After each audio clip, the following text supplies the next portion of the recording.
Hi Nathan, you did a great job with your post. Very well thought out and provided some good things for me to think about. I do agree that many people were oppressed and forced to become Americanized, or so they thought. I'm not sure how well that has totally worked out. And I like the example you gave about the Japanese culture.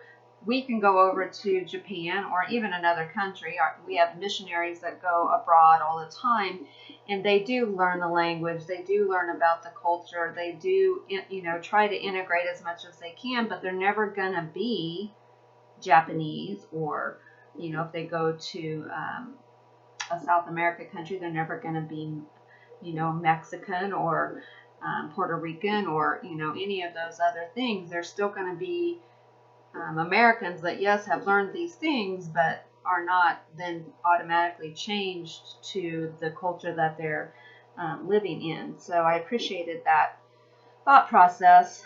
I pulled an article from the Washington Post from Clear. It's an old article, 1998, published by William Booth, and he made the point that we had that large influx of immigrants from the 1820s to the 1920s, and actually in 1908, I think it said some 18 million new citizens came to the United States between 1890 and 1920. So even that short span of time, it was a huge influx of immigrants.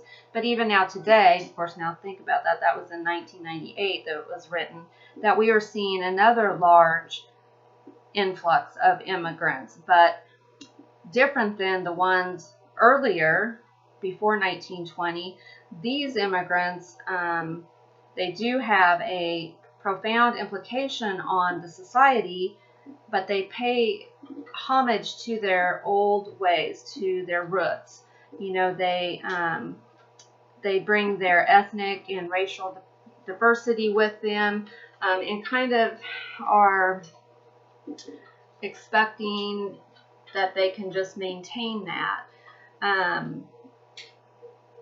as they come forward and come to America. So I think that's an interesting thought. And so one of the writers that he spoke of, who is a scholar, provost of the State University of New York, Peter Salins, his comment was, what are we to become? I do not think that most Americans really understand the historic changes that are happening before their very eyes. What are we to become? Who are we, as referring to as America? I think those are some interesting questions. Would love to hear your thoughts about that. Who are we really? Who are we? I kind of think you may have alluded to it a little bit, that America has tons of culture and people coming, but they're not really a blended, melted together, unified body of people. So love to hear your comments. Thanks again for your post. You did a great job. See you later.